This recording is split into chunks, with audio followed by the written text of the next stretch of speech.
ಅಖಂಡಮಂಡಲಾಕಾರಂ ವ್ಯಾಪ್ತಂ ಯೇನ ಚರಾಚರಂ ತತ್ಪದಂ ದರ್ಶಿತಂ ಯೇನ ತಸ್ಮೈ ಶ್ರೀ ಗುರವೇ ನಮಃ. ವೇದಾಂತ ಕೇಸರಿ ಪೂಜ್ಯ ಮಲ್ಲಿಕಾರ್ಜುನ ಸ್ವಾಮಿಗಳನ್ನು, ಜ್ಞಾನಯೋಗಿ ಪೂಜ್ಯ ಸಿದ್ದೇಶ್ವರ ಸ್ವಾಮಿಗಳನ್ನು ಸ್ಮರಿಸುತ್ತಾ, ಈ ಕಾರ್ಯಕ್ರಮದಲ್ಲಿ ಉಪಸ್ಥಿತರಿರುವ ಸಮಸ್ತ ಪೂಜ್ಯರಲ್ಲಿ ಗೌರವಾದರಗಳನ್ನು ಸಲ್ಲಿಸಿ, ಮುಖ್ಯಮಂತ್ರಿಗಳಾದ ಸನ್ಮಾನ್ಯ ಶ್ರೀ ಸಿದ್ದರಾಮಯ್ಯನವರೇ, ಸಚಿವತ್ರಯರಾದ ಎಚ್ ಕೆ ಪಾಟೀಲ್ ಅವರೇ, ಶಿವಾನಂದ ಪಾಟೀಲ್ ಅವರೇ, ಎಂ ಬಿ ಪಾಟೀಲ್ ಅವರೇ, ಸಂಸದರೇ, ಎಲ್ಲ ಸನ್ಮಾನ್ಯ ಶಾಸಕರುಗಳೇ, ಜನಪ್ರತಿನಿಧಿಗಳೇ, ಆಸ್ತಿಕ ಬಂಧುಗಳೇ ಹಾಗೂ ಮಾತೆಯರೇ, ಕಳೆದ ವರ್ಷ ಇದೇ ದಿನ ಸಿದ್ದೇಶ್ವರ ಸ್ವಾಮೀಜಿಯವರಿಗೆ ಏನಾಗಿದೆ, ಹೇಗಿದ್ದಾರೆ, ಯಾಕೆ ಪೂರ್ಣ ಸುದ್ದಿ ಮುಟ್ಟಿಸ್ತಾ ಇಲ್ಲ ಅಂತನ್ನುವ ಕುತೂಹಲದಲ್ಲಿ ಜನ ಇದ್ದರು. ಆದರೆ ಇವತ್ತು ಅವ್ರು ನಡೆದ ದಾರಿಯಲ್ಲಿ ಹೇಗೆ ಬದುಕಲಿಕ್ಕೆ ಸಾಧ್ಯ ಅಂತನ್ನೋದನ್ನು ಅರ್ಥ ಮಾಡಿಕೊಳ್ಳುವ ಕಾರಣಕ್ಕಾಗಿ ಕಳೆದ 11 ದಿವಸಗಳಿಂದ ಇಲ್ಲಿ ಪೂಜ್ಯರ ಸಂಸ್ಮರಣೆಯ ಗುರುನಮನ ಕಾರ್ಯಕ್ರಮ ನಡೆದಿದೆ. ಇಲ್ಲಿಯ ಬಸವಲಿಂಗ ಸ್ವಾಮಿಗಳು, ಹರ್ಷಾನಂದರು ಮತ್ತು ಕಣೇರಿ ಶ್ರೀಗಳ ಮಾರ್ಗದರ್ಶನದಲ್ಲಿ ಎಲ್ಲರೊಡನೆ ಸಮಾಲೋಚಿಸಿ ಪೂಜ್ಯರಿಗೆ ಪ್ರಿಯವಾಗಿದ್ದಂತಹ ಪ್ರಕೃತಿಯ ಸಂರಕ್ಷಣೆ ಇರಬಹುದು, ಜನರ ನೈತಿಕ ಬದುಕನ್ನು ರೂಪಿಸಿಕೊಳ್ಳುವಂತಹದ್ದಿರ್ಬೋದು, ಇದೇ ಮೊದಲಾದಂತಹ ಎಲ್ಲ ಸಂಗತಿಗಳನ್ನು ಕುರಿತು ಅರ್ಥಪೂರ್ಣವಾದಂತಹ ವಿಚಾರಗೋಷ್ಠಿಗಳು ಇಲ್ಲಿ ನೆರವೇರಿದೆ. ಅದರ ಕೊನೆಯ ದಿನವಾಗಿ ಮಾನ್ಯ ಮುಖ್ಯಮಂತ್ರಿಗಳೇ ಕಾರ್ಯಕ್ರಮಕ್ಕೆ ಆಗಮಿಸಿದ್ದಾರೆ.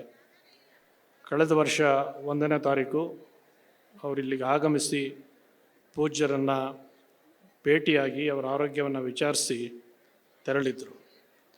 ಅವರು ಬಂದು ಹೋದ ನಂತರ 1ನೇ ತಾರೀಕು ಕಣೇರಿ ಶ್ರೀಗಳು, ಕೈವಲ್ಯಾನಂದರು, ಗದಗಿನ ಶ್ರೀಗಳೆಲ್ಲ ಆಶ್ರಮದಿಂದ ಪೂಜ್ಯರ ಸಮಗ್ರ ಕೃತಿಗಳ ಮೊದಲ ಸಂಪುಟ ಏನು ಪ್ರಕಟ ಆಯಿತು, ಅದನ್ನು ಅವರ ಹಸ್ತದಿಂದಲೇ 1ನೇ ತಾರೀಕು ಬಿಡುಗಡೆ ಮಾಡಿಸೋದನ್ನು ಈ ಸಂದರ್ಭದಲ್ಲಿ ನೆನಪು ಮಾಡಿಕೊಳ್ಬೇಕು. ಅವರ ಸಮಗ್ರ ಕೃತಿಗಳ ಮೊದಲ ಸಂಪುಟ ಅವರ ಅಮೃತ ಹಸ್ತದಿಂದಲೇ ಆ ದಿನ ಬಿಡುಗಡೆ ಆಯಿತು.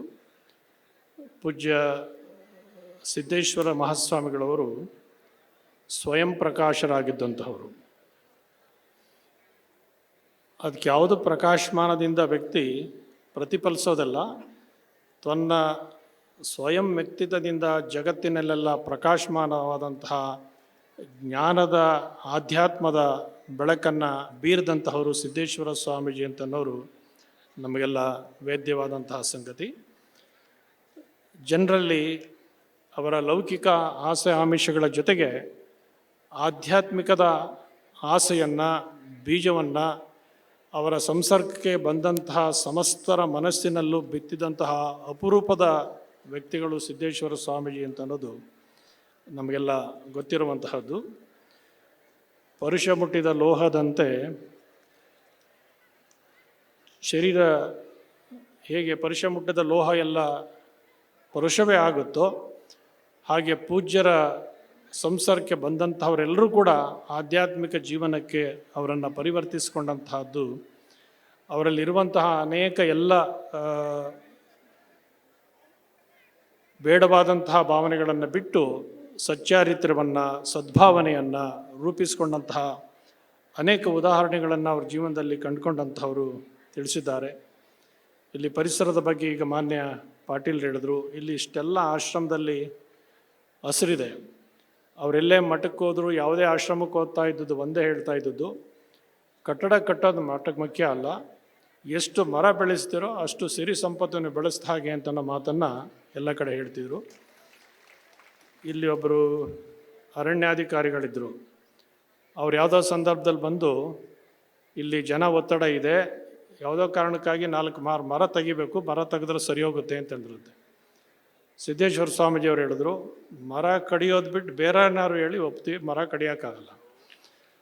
ಇಲ್ಲಿ ಮರ ಅವ್ರು ಹೇಳಿದ ಮಾತು, ಮರ ಎಷ್ಟು ಕಷ್ಟ ಬೆಳೆಸಿದೆ ಅಂತಂದರೆ, ಇಲ್ಲೀಗ ನೀರಾವರಿ ಆಗಿದೆ ಸನ್ಮಾನ್ಯ ಮುಖ್ಯಮಂತ್ರಿಗಳು ಎಂ ಬಿ ಪಾಟೀಲರು ಎಲ್ಲರ ಒಂದು ಸಹಕಾರದಿಂದ. ಒಂದು ಕಾಲದಲ್ಲಿ ಬಿಜಾಪುರ ಅಂತಂದರೆ ಬರದ ನಾಡು ಯಾವುದು ಅಂದರೆ ಬಿಜಾಪುರ ಅಂತನೋ ಹೆಸರಾಗಿದ್ದಂತಹದ್ದು. ಅವ್ರು ಹೇಳಿದ್ರಂತೆ, ನೀರಿಗೆ ಬರ ಇತ್ತು, ಕುಡಿಲಿಕ್ಕೆ ನೀರಿರಲಿಲ್ಲ, ಸ್ನಾನ ಮಾಡಲಿಕ್ಕೆ ನೀರಿರಲಿಲ್ಲ,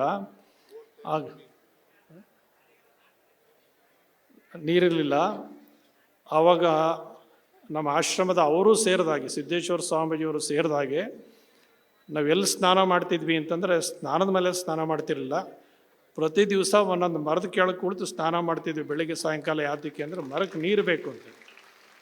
ಹಾಗೆ ಮರಕ್ಕೆ ನೀರುಣಿಸಿ ಮರಗಳನ್ನು ಬೆಳೆಸಿದಂಥವ್ರು ಪೂಜ್ಯ ಸಿದ್ದೇಶ್ವರ ಮಹಾಸ್ವಾಮೀಜಿಯವರು. ಅಂಥವರು ಇವತ್ತು ನಮ್ಮ ನಡುವೆ ಭೌತಿಕವಾಗಿ ಇಲ್ಲದೇ ಇರಬಹುದು. ಭೌತಿಕವಾಗಿರೋದು ಮುಖ್ಯ ಅಲ್ಲ, ಆದರೆ ಭೌತಿಕವಾಗಿ ನಮ್ಮ ಕಣ್ಣಿನಿಂದ ಮರೆಯಾದ ನಂತರ ಕೂಡ ಹೇಗೆ ಜನಮಾನಸದಲ್ಲಿ ಸ್ಥಿರವಾಗಿರ್ತಾರೆ ಅಂತಕ್ಕಂತಹದ್ದು ಬಹಳ ಮುಖ್ಯವಾಗಿ ಗಮನಿಸಬೇಕಾದಂತಹದ್ದು. ಹಾಗೆ ಪೂಜ್ಯ ಸಿದ್ದೇಶ್ವರ ಸ್ವಾಮಿಯವರು ಯಾವತ್ತಿಗೂ ಸ್ಥಿರವಾಗಿರ್ತಕ್ಕಂಥವ್ರು. ಅವರ ಸಂದೇಶಗಳು ಜಗತ್ತಿನ ಯಾವತ್ತಿಗೂ ಜನರಿಗೂ ಕೂಡ ಸಂಜೀವಿನಿಯಾಗಿರ್ತಕ್ಕಂಥದ್ದು. ಒಂದು ಮಾತೇನಿದೆ, ನಡೆದಂತೆ ನುಡಿ, ನುಡಿದಂತೆ ನಡೆ, ಅದೇ ಜನ್ಮ ಕಡೆ ಅಂತ ಅನ್ನೋ ಮಾತೇನಿದೆಯಲ್ಲ, ಅದಕ್ಕೆ ಒಂದು ಸಾಕ್ಷೀಭೂತರಾದಂಥವರು ಸಿದ್ದೇಶ್ವರ ಮಹಾಸ್ವಾಮೀಜಿಗಳು ಅಂತನ್ನೋದು ನಮಗೆಲ್ಲ ತಿಳಿದಿರುವಂತಹ ಸಂಗತಿ. ಇವತ್ತವರನ್ನು ಇಲ್ಲೆಲ್ಲ ಮಾತನಾಡ್ತಾ ಹೇಳಿದಾಗೆ ಅವರನ್ನು ಪ್ರಕೃತಿಯ ಸಮಸ್ತದಲ್ಲೂ ಕೂಡ ಅಕ್ಕ ಮಹಾದೇವಿ ಹೇಳುವಾಗ ವನವೆಲ್ಲ ನೀವೇ, ವನದೊಳಗಾಡುವ ತರುವೆಲ್ಲ ನೀವೇ ಅಂತ ನಮ್ಮ ಮಾತೇನಿದೆ. ನೀವು ಹೆಸರು ಕಂಡ್ರೆ ಸಿದ್ದೇಶ್ವರ ಸ್ವಾಮೀಜಿ ನೆನಪಾಗುತ್ತೆ. ಒಂದು ಪ್ರಕೃತಿಯನ್ನು ನೋಡಿದ್ರೆ ಸಿದ್ದೇಶ್ವರ ಸ್ವಾಮೀಜಿ ಆಗುತ್ತೆ. ಹಾಗೆ ಅವರ ಬದುಕು ಸಮಸ್ತ ಪ್ರಕೃತಿಯಲ್ಲಿ ಕೂಡ ಲೀನವಾಗಿರ್ತಕ್ಕಂಥದ್ದು. ಅಲ್ಲಮ್ಮನನ್ನು ಕುರಿತು ಒಂದು ಮಾತು ಹೇಳ್ತಕ್ಕಂಥದ್ದುಂಟು, ಇದ್ದನಲ್ಲ ಇಲ್ಲದಂತೆ ಅಂತ. ಅಲ್ಲಮ್ಮ ಹೇಗಿದ್ದ ಅಂತಂದರೆ, ಇರಬೇಕು ಇರಬಾರ್ದು ಹಾಗೆ. ಕಾಯ ಲಿಂಗಕ್ಕೆ ಆಕಾಶವೇ ಆಕಾಶಗಂಗೆಯಲ್ಲಿ ಮಜ್ಜನ ಅಂತ ಹೇಳಿದಾಗೆ ಅಂತಹ ಒಂದು ಬದುಕನ್ನು ನಡೆಸಿದಂಥವರು. ಈ ಜ್ಞಾನ ಯೋಗಾಶ್ರಮ ಜ್ಞಾನ ಮತ್ತು ಯೋಗಗಳ ಸಮನ್ವಯದ ಕೇಂದ್ರ. ಮಲ್ಲಿಕಾರ್ಜುನ ಸ್ವಾಮಿಗಳು ಎರಡನ್ನೂ ಸಮನ್ವಯಗೊಳಿಸಿ ಜನತೆಯಲ್ಲಿ ಧಾರ್ಮಿಕ ಪ್ರಜ್ಞೆಯನ್ನು ಮೂಡಿಸಿದಂಥವರು. ಅವರ ಯಾವ ಜ್ಞಾನ ಯೋಗಾಶ್ರಮ ಅಂತ ಹೆಸರು ಬಂತೋ ಅದಕ್ಕೆ ಜ್ಞಾನಯೋಗಿಯೇ ಉತ್ತರಾಗಿ ಬಂದಂತಹದ್ದು ಈ ಆಶ್ರಮದ ಮತ್ತು ಜನತೆಯ ಒಂದು ಸುದೈವ ಹಾಗೆ ಅಂತ ಭಾವಿಸಬೇಕು. ಪೂಜ್ಯರು ಪೌರ್ವಾತ್ಯ ಮತ್ತು ಪಾಶ್ಚಿಮಾತ್ಯ ತತ್ವಜ್ಞಾನಗಳ ಅಪಾರವಾದಂತಹ ಆಳವಾದಂತಹ ಅನುಭವವನ್ನು ಪಡೆದಿದ್ದಂಥವರು. ಅವ್ರದ್ದು ಯಾವಾಗಲೂ ಎಷ್ಟು ಸಂಗತಿಗಳು ಕರಾರುವಾಕ್ಯಾಗಿರ್ತಿತ್ತು ಅಂತಂದರೆ, ಅವರು ಅಮೇರಿಕಾದಲ್ಲಿ ಆಸ್ಟ್ರೇಲಿಯಾದಲ್ಲಿ ಇವತ್ತೊಂದು ಪುಸ್ತಕ ಬಿಡುಗಡೆ ಆಗಿದೆ ಅಂತ ನಾಳೆ ಅವ್ರ ಕೈಯಲ್ಲಿ ಇರ್ತಿತ್ತು. ಅದು ಹೇಗೆ ಗೊತ್ತಾಗ್ತಿತ್ತು, ಅವ್ರು ಹೆಂಗೆ ಅವ್ರ ಕೈಗೆ ಬರ್ತಿತ್ತು ಅಂತ ಅನ್ನೋದು ಆಶ್ಚರ್ಯದ ಸಂಗತಿ. ಆದರೆ ಎಲ್ಲ ಸಂಗತಿಗಳನ್ನು ಕೂಡ ಅವರು ತಮ್ಮಲ್ಲಿ ಅವರು ಪೂಜ್ಯರು ಅಷ್ಟು ಸೂಕ್ತವಾದಂಥ ಮಾಹಿತಿಗಳನ್ನು ಯಾವಾಗಲೂ ಪಡ್ಕೊಳ್ತಾ ಇದ್ದರು. ಎಚ್ ಕೆ ಪಾಟೀಲರು ಮಾತನಾಡ್ತಾ ಹೇಳಿದ್ರು, ಅವ್ರು ಬೆಳಗ್ಗೆ 6 ಗಂಟೆ ಅಂದರೆ 6 ಗಂಟೆಗೆ ಜನ ಹೇಗೆ ಸೇರ್ತಾರೆ ಅಂತೇಳಿ. ಒಮ್ಮೆ ಮತ್ತೊಂದು ಕಾರ್ಯಕ್ರಮದಲ್ಲಿ ಅವರ ಪ್ರವಚನ ಆಗಿತ್ತು, ಕೊನೆ ದಿವಸ ಕಾರ್ಯಕ್ರಮಕ್ಕೆ ಹೋಗಿದ್ವಿ. ಅದು ಬಹಳ ರಾಜಕೀಯ ಪ್ರಮುಖರೇ ಒಬ್ಬರು ಏರ್ಪಡಿಸಿದಂಥ ಕಾರ್ಯಕ್ರಮ ಮುಗಿಸಿ ವಿಶ್ರಾಂತಿ ಗುರುಗಳು ಬರುವಾಗ ಅವ್ರು ಹೇಳಿದ ಮಾತೇನು ಅಂತಂದರೆ, ಬೆಳಿಗ್ಗೆ 5:30 6 ಗಂಟೆಗೆ ಹೇಳೋಕ್ಕೆ ಸಾಧ್ಯ ಇದೆ ಅಂತ ನಮ್ಮ ಜೀವನದಲ್ಲಿ ಗೊತ್ತಾದದ್ದೇ ಸಿದ್ದೇಶ್ವರ ಸ್ವಾಮೀಜಿಯವ್ರ ಪ್ರವಚನ ಮಾಡಿದ್ಮೇಲೆ ಅಂತ. ಅದುವರೆಗೆ ಯಾವಾಗಲೂ ನಾವು ಸೂರ್ಯ ಹುಟ್ಟೋಕೆ ಬಂದು ಎದ್ದದ್ದು ನೆನಪೇ ಇಲ್ಲ. ಸಿದ್ದೇಶ್ವರ ಸ್ವಾಮೀಜಿಯವರ ಕಾರಣದಿಂದಾಗಿ ಸೂರ್ಯೋದಯವನ್ನು ನೋಡಲಿಕ್ಕೂ ಕೂಡ ಅವಕಾಶ ಆಯಿತು ಅಂತನ್ನುವಂಥ ಮಾತನ್ನು ಅವ್ರು ಹೇಳಿದ್ದನ್ನು ಈ ಸಂದರ್ಭದಲ್ಲಿ ನೆನಪಿಸ್ಕೊಡ್ಬೇಕು.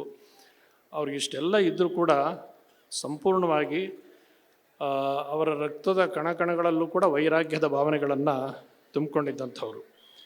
ಅವರು ಸಾಕ್ರೆಟಿಸನ ಒಂದು ಕಥೆಯನ್ನು ಕೆಲವು ಸಾರಿ ಹೇಳ್ತಾ ಇದ್ರು, ನೀವು ಕೇಳಿರ್ತೀರಿ.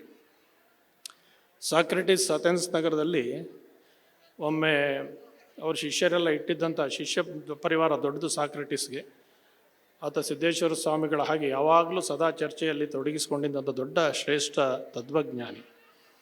ಜನರಲ್ಲ ಮನಸ್ಸಲ್ಲಿರುವಂಥ ಅಂತರಂಗದಲ್ಲಿರುವಂತಹ ಆಧ್ಯಾತ್ಮಿಕ ಶಕ್ತಿಯನ್ನು ಪರಿಪುಟಗೊಳಿಸುವಂತಹ ಒಂದು ವಿಶೇಷವಾದಂತಹ ಚಾಲನಾ ಶಕ್ತಿ ಇದ್ದಂತಹ ಶ್ರೇಷ್ಠ ತತ್ವಜ್ಞಾನಿ ಸಾಕ್ರೆಟಿಸ್.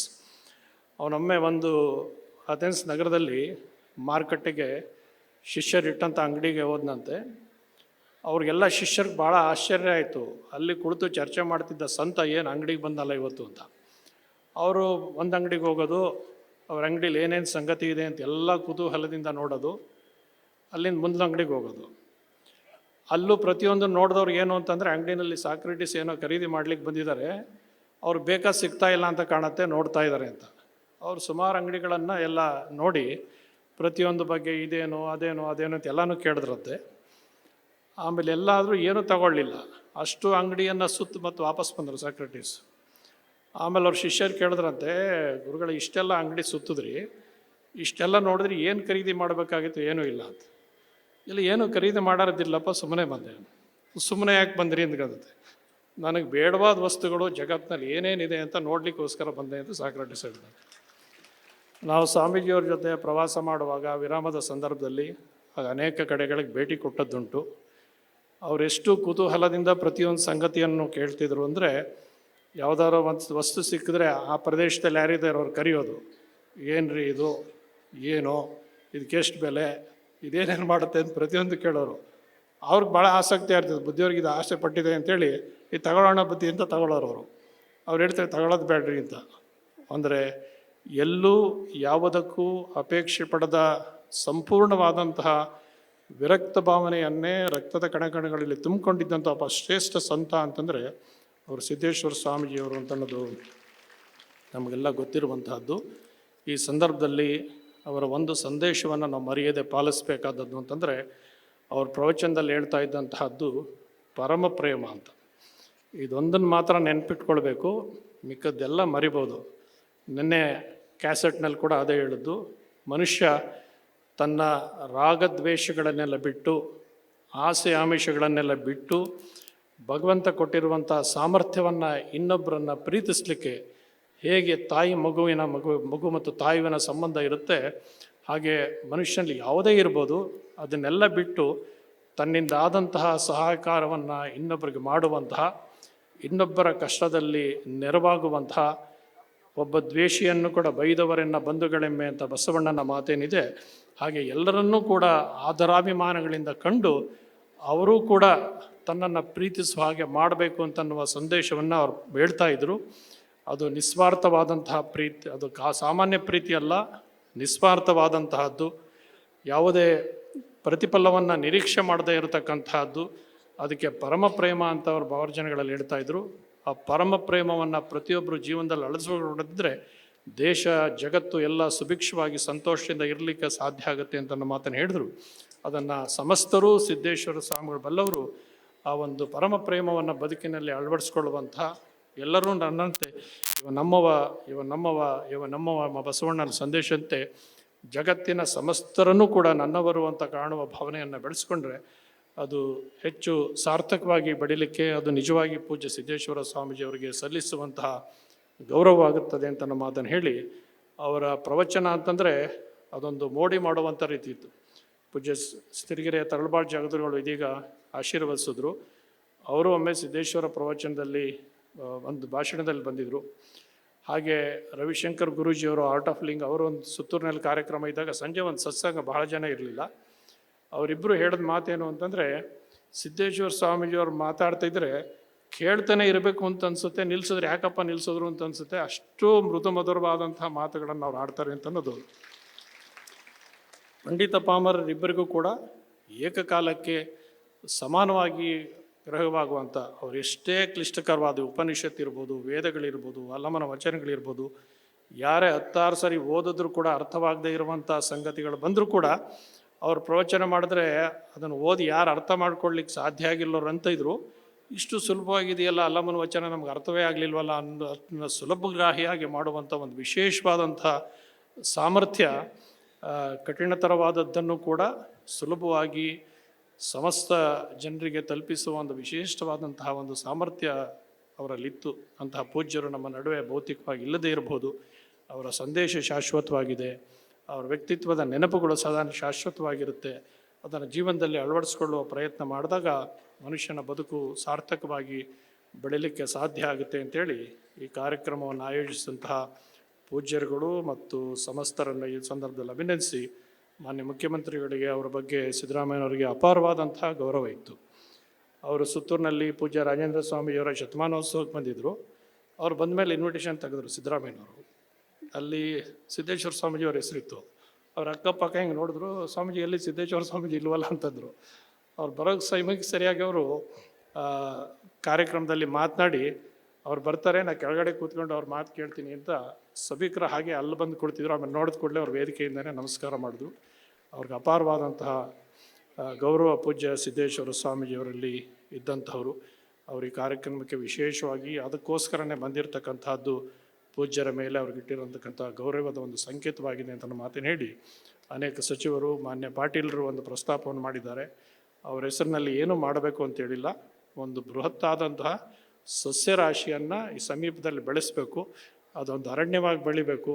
ಅದರ ಕಾರಣದಿಂದಾಗಿ ಈ ಬಿಜಾಪುರ ಯಾವತ್ತೂ ಬಿಸಿಲಿಗೆ ಒಳಗಾಗದ ಹಾಗೆ ಒಂದು ಕಾಡನ್ನು ಬೆಳೆಸಿ ಅಂತಂದರೆ ಬಿಜಾಪುರ ಯಾವಾಗಲೂ ತಂಪಾಗಿರುತ್ತೆ ಅಂತೇಳಿ ಇಲ್ಲಿ ಸಿದ್ದೇಶ್ವರ ಸ್ವಾಮೀಜಿಯವರು ಮಾನಸಿಕ ತಂಪನ್ನು ನೀಡಿದರೆ, ಹಾಗೆ ಒಂದು ಪ್ರಾಕೃತಿಕವಾಗಿ ಸದಾ ತಂಪಾಗಿರುವಂತಹ ಒಂದು ಸಸ್ಯರಾಶಿ ಬೆಳೆಸಬೇಕು ಅನ್ನುವ ಸಂಕಲ್ಪದ ಮಾತುಗಳನ್ನು ಹೇಳಿದ್ದಾರೆ. ಅದೆಲ್ಲರ ಪ್ರಯತ್ನದಿಂದ ಆಗಿ ಒಂದು ಪ್ರಕೃತಿ ಸಮೃದ್ಧಿ ಬೆಳೆಯಲಿ ಅಂತ ಆಶಯವನ್ನು ವ್ಯಕ್ತ ಮಾಡಿ, ಪೂಜ್ಯರುಗಳ ಕೃಪೆ ನಿಮಗೆಲ್ಲ ಸದಾಕಾಲ ಇರಲಿ ಅಂತ ಹಾರೈಸಿ 4 ಮಾತಿಗೆ ಪೂಜ್ಯರಲ್ಲಿ ನ್ಯೂಸ್ ಫಸ್ಟ್ ನಿರ್ಭೀತಿಯಿಂದ ನಿಮ್ಮ ಪರವಾಗಿ.